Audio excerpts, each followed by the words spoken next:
ಆತ್ಮೀಯರೇ ನಮಸ್ಕಾರ. ದೇವರಾಜು ಶಿವಪುರ ಯೂಟ್ಯೂಬ್ ಚಾನಲ್ಗೆ ಸ್ವಾಗತ.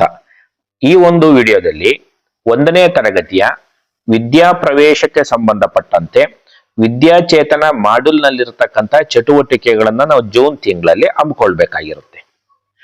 ಏನು ಪ್ರತಿದಿನ ಚಟುವಟಿಕೆಗಳನ್ನ ಹಮ್ಮಿಕೊಳ್ತೀವೋ ಆ ಚಟುವಟಿಕೆಗಳನ್ನ ಪರಿಣಾಮಕಾರಿಯಾದ ರೀತಿಯಲ್ಲಿ ತರಗತಿಯಲ್ಲಿ ಅನುಷ್ಠಾನಗೊಳಿಸಲು ನಮಗೆ ಒಂದಷ್ಟು ಕಲಿಕೋಪಕರಣಗಳನ್ನ ನಾವು ಮೊದಲೇ ರೆಡಿ ಮಾಡಿ ಇಟ್ಕೋಬೇಕಾಗತ್ತೆ, ಪ್ರತಿದಿನದ ಒಂದು ಚಟುವಟಿಕೆಗೆ ಸಂಬಂಧಪಟ್ಟಂತೆ. ಹಾಗಾದ್ರೆ ಮುಖ್ಯವಾಗಿ ನಾವು ಏನೇನು ಕಲಿಕೋಪಕರಣಗಳನ್ನ ಸಿದ್ಧ ಮಾಡಿ ಇಟ್ಕೊಳ್ಬೇಕು ಎಂಬತಕ್ಕಂಥ ವಿಚಾರವನ್ನ ಈ ವಿಡಿಯೋದಲ್ಲಿ ತಿಳಿಸ್ತಕ್ಕಂಥ ಪ್ರಯತ್ನವನ್ನ ಮಾಡ್ತಾ ಇದ್ದೇನೆ. ಆದ್ಮೇಲೆ ನೀವು ಇದುವರೆಗೂ ಕೂಡ ದೇವರಾಜು ಶಿವಪುರ ಯೂಟ್ಯೂಬ್ ಚಾನಲ್ಗೆ ಸಬ್ಸ್ಕ್ರೈಬ್ ಆಗಿಲ್ಲ ಅಂದ್ರೆ ಸಬ್ಸ್ಕ್ರೈಬ್ ಆಗಿ ಮತ್ತು ವಿಡಿಯೋವನ್ನ ಕೊನೆಯವರೆಗೂ ಕೂಡ ನೋಡಿ. ಈಗ ನಾವು ಏನೇನು ಕಲಿಕೋಪಕರಣಗಳು ಬೇಕು ಅಂತಕ್ಕಂಥದ್ದನ್ನ ಇದರಲ್ಲಿ ನೋಡ್ತಕ್ಕಂಥ ಒಂದು ಪ್ರಯತ್ನವನ್ನ ಮಾಡ್ತಾ ಹೋಗೋಣ. ಆದ್ಮೇಲೆ ತಾವು ಗಮನಿಸ್ತಾ ಇದ್ದೀರಿ. ಈಗ ಒಂದನೇದು ಚಿತ್ರಪಟಗಳು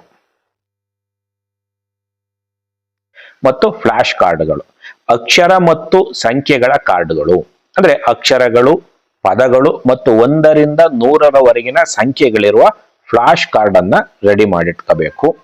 ಚಿತ್ರಪಟಗಳು ಏನೇನ್ ಬೇಕು? ಪ್ರಾಣಿಗಳು, ಪಕ್ಷಿಗಳು, ಹಣ್ಣುಗಳು, ತರಕಾರಿಗಳು, ವಿವಿಧ ಆಕಾರಗಳು ಮತ್ತು ಬಣ್ಣಗಳನ್ನು ಗುರುತಿಸುವ ಚಿತ್ರಗಳು ಬೇಕು. ಕಥೆಯ ಚಿತ್ರಪಟಗಳು, ಕಥೆ ಹೇಳಲು ಬಳಸುವ ಸರಣಿ ಚಿತ್ರಗಳು, ಉದಾಹರಣೆಗೆ ಸಿಂಹ ಮತ್ತು ಇಲಿ, ಬಣ್ಣದ ಹಳದಿ ಹಕ್ಕಿ ಇತ್ಯಾದಿ. ಹವಾಮಾನ ಮತ್ತು ದಿನದ ಚಾರ್ಟ್, ದಿನಾಂಕ, ವಾರ ಮತ್ತು ಹವಾಮಾನ ಗುರುತಿಸುವ ಚಾರ್ಟ್ ಅನ್ನ ನಾವು ಸಿದ್ಧ ಮಾಡಿ ಇಟ್ಕೊಳ್ಬೇಕಾಗತ್ತೆ.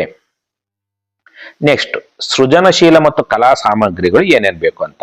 ಬಣ್ಣಗಳು ಮತ್ತು ಕ್ರೇಯನ್ಸ್ ಗಳಿಗೆ ಸಂಬಂಧಪಟ್ಟಂತೆ ಚಿತ್ರ ಬಿಡಿಸಲು ಮತ್ತು ಬಣ್ಣ ಹಚ್ಚಲು ಬೇಕಾದ ಕ್ರೇಯಾನ್ಸ್, ವಾಟರ್ ಕಲರ್ಸ್ಗಳು ಮತ್ತು ಕಾಗದಗಳು, ಅಂದ್ರೆ ವಿವಿಧ ಬಣ್ಣದ ಕಾಗದಗಳು, ಹಳೆಯ ದಿನಪತ್ರಿಕೆಗಳು ಮತ್ತು ಬಿಳಿ ಕಾಗದಗಳು ಬೇಕು.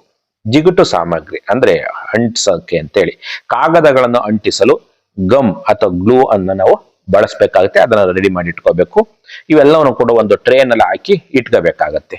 ಆಕಾರ ಕತ್ತರಿಸಿದ ಹಾಳೆಗಳು ಅಂದ್ರೆ ವಿವಿಧ ಜಾಮಿತಿಯ ಆಕಾರಗಳು, ತ್ರಿಕೋನ, ಚೌಕ, ವೃತ್ತ, ಕತ್ತರಿಸಿದ ಕಾಗದ ತುಂಡುಗಳು ಇವುಗಳು ಬೇಕಾಗ್ತವೆ.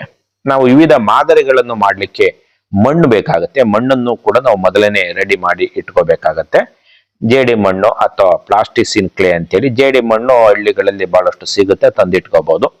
ಇನ್ನು ಉಳಿದಂತೆ ಗಣಿತ ಮತ್ತು ಜ್ಞಾನ ವಿಕಸನ ಸಾಮಗ್ರಿಗಳು, ಮಣಿಗಳು ಮತ್ತು ಕಡ್ಡಿಗಳು, ಎಣಿಕೆ ಮಾಡಲು ಬಳಸುವ ಬಣ್ಣ ಬಣ್ಣದ ಮಣಿಗಳು, ಐಸ್ ಕ್ರೀಮ್ ಕಡ್ಡಿಗಳು ಅಥವಾ ಸಣ್ಣ ಕಡ್ಡಿಗಳು, ದಾಳ ಮತ್ತು ಸೀಸೆ ಮುಚ್ಚಳಗಳು, ಆಟಗಳಿಗೆ ಬಳಸುವ ದಾಳಗಳು ಮತ್ತು ಬಾಟಲಿಗಳ ಮುಚ್ಚಳಗಳು. ಗಾತ್ರ ಮತ್ತು ತೂಕದ ಸಾಮಗ್ರಿ, ತೂಕ ಮತ್ತು ಗಾತ್ರದ ವ್ಯತ್ಯಾಸ ತಿಳಿಸಲು ಸಣ್ಣ ಮತ್ತು ದೊಡ್ಡ ವಸ್ತುಗಳು, ಎಲೆಗಳು, ಕಲ್ಲುಗಳು. ಬಿಲ್ಡಿಂಗ್ ಬ್ಲಾಕ್ಸ್, ಆಕಾರಗಳನ್ನು ಕಟ್ಟಲು ಬಳಸುವ ವಿವಿಧ ಗಾತ್ರದ ಬ್ಲಾಕ್ಗಳು. ಇದಕ್ಕೆ ಸಂಬಂಧಪಟ್ಟಂತೆ ನಾವು ತುಂಬಾ ತಲೆ ಕೆಡಿಸಿರ್ತಕ್ಕಂಥ ಅವಶ್ಯಕತೆ ಇಲ್ಲ. ಅಂದ್ರೆ ನಮ್ಮ ಶಾಲೆಯಲ್ಲಿ ಇರ್ತಕ್ಕಂಥ ಗಣಿತ ಕಲಿಕಾ ಆಂದೋಲನ 1ರಲ್ಲಿ ಈ ಮೆಟೀರಿಯಲ್ಗಳು ಸಿಗ್ತವೆ.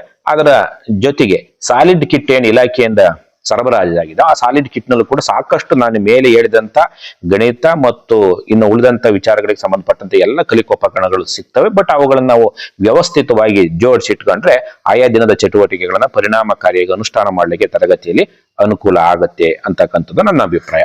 ಆಟಿಕೆಗಳು ಮತ್ತು ಹೊರಾಂಗಣ ಆಟದ ಸಾಮಗ್ರಿಗಳು, ಗೊಂಬೆಗಳು ಬೇಕಂದ್ರೆ ಕಥೆ ಹೇಳಲು ಮತ್ತು ನಾಟಕ ಆಡಲು ಬಳಸುವ ಕೈಗೊಂಬೆಗಳು ಮತ್ತು ಸಣ್ಣ ಆಟದ ಬೊಂಬೆಗಳು, ಆಟದ ಬಾಲು ಮತ್ತು ರಿಂಗ್. ಹೊರಾಂಗಣ ಆಟಗಳಿಗೆ ಬೇಕಾಗುವ ಸಣ್ಣ ಮತ್ತು ದೊಡ್ಡ ಚೆಂಡುಗಳು, ಪ್ಲಾಸ್ಟಿಕ್ ರಿಂಗ್ಗಳು ಬೇಕಾಗುತ್ತೆ. ಸೀಮೆ ಸುಣ್ಣದ ಪುಡಿ, ಏನಕ್ಕೆ? ನೆಲದ ಮೇಲೆ ಆಟದ ಕೋರ್ಟ್ ಅಥವಾ ಆಕಾರಗಳನ್ನು ಬರೆಯಲು. ಬಲೂನ್ಗಳು, ಉಸಿರಾಟ ಮತ್ತು ಆಟದ ಚಟುವಟಿಕೆಗೆ ಬಲೂನ್ಗಳು ಬೇಕಾಗ್ತವೆ. ಇನ್ನ 5ನೇ ಅಂಶ ದೈನಂದಿನ ಮತ್ತು ಪರಿಸರ ಸಾಮಗ್ರಿಗಳು. ಕನ್ನಡಿ, ಸ್ವಯಂ ಗುರುತಿಸುವಿಕೆ ಮತ್ತು ಮುಖದ ಭಾವನೆಗಳನ್ನು ತಿಳಿಸಲು ಸಣ್ಣ ಕನ್ನಡಿ. ವಾಸನೆ ಮತ್ತು ಸ್ಪರ್ಶದ ವಸ್ತುಗಳು, ಈರುಳ್ಳಿ, ಬೆಳ್ಳುಳ್ಳಿ, ಏಲಕ್ಕಿ, ಶುಂಠಿ, ಹೂಗಳು, ಹತ್ತಿ, ಉಜ್ಜುವ ಕಾಗದ ಇವುಗಳು ಬೇಕಾಗುತ್ತೆ ವಾಸನೆ ಮತ್ತು ಸ್ಪರ್ಶದ ಒಂದು ಇದನ್ನ ತಿಳಿಸ್ಲಿಕ್ಕೆ. ಪಾತ್ರೆಗಳು ಮತ್ತು ಲೋಟಗಳು, ನೀರು ತುಂಬಿಸಲು ಬಳಸುವ ಪ್ಲಾಸ್ಟಿಕ್ ಕಪ್ಗಳು, ಚಮಚಗಳು ಮತ್ತು ಸಣ್ಣ ತಟ್ಟೆಗಳು. ನೆಕ್ಸ್ಟ್ ಅಂತಿಮವಾಗಿ ಮೌಲ್ಯಮಾಪನ ದಾಖಲೆಗಳು ಬೇಕು, ಅಸೆಸ್ಮೆಂಟ್ ರೆಕಾರ್ಡ್ಸ್. ಸಿದ್ಧಪಡಿಸಿದ ವರ್ಕ್ಶೀಟ್ಗಳು ಬರ್ತವೆ, ಅವುಗಳನ್ನ ವರ್ಕ್ಶೀಟ್ಗಳನ್ನ ತಾವು ಬಳಸಬೇಕಾಗತ್ತೆ. ಮಕ್ಕಳಿಗೆ ಪ್ರತಿದಿನ ಬರೆಯಲು ನಾವು ಅಭ್ಯಾಸ ಹಾಳೆಗಳನ್ನ ನೀಡಬೇಕು. ಅಂತಿಮವಾಗಿ ಮಕ್ಕಳ ಕಲಿಕಾ ಪ್ರಗತಿ ಮತ್ತು ನೈರ್ಮಲ್ಯವನ್ನು ದಾಖಲಿಸಲು ಚೆಕ್ ಲಿಸ್ಟ್ ಬೇಕಾಗತ್ತೆ. ಇದಿಷ್ಟು ಮಾಹಿತಿ ನಾವು 1ನೇ ತರಗತಿಯ ಒಂದು ವಿದ್ಯಾ ಪ್ರವೇಶಕ್ಕೆ ಸಂಬಂಧಪಟ್ಟಂತೆ ಅತ್ಯಗತ್ಯವಾಗಿ ಬೇಕಾಗಿರ್ತಕ್ಕಂಥ ಕಲಿಕೋಪಕರಣಗಳು ಅಥವಾ ಪರಿಕರಗಳು ಅಂತ ನಾವು ಕರಿತೀವಿ.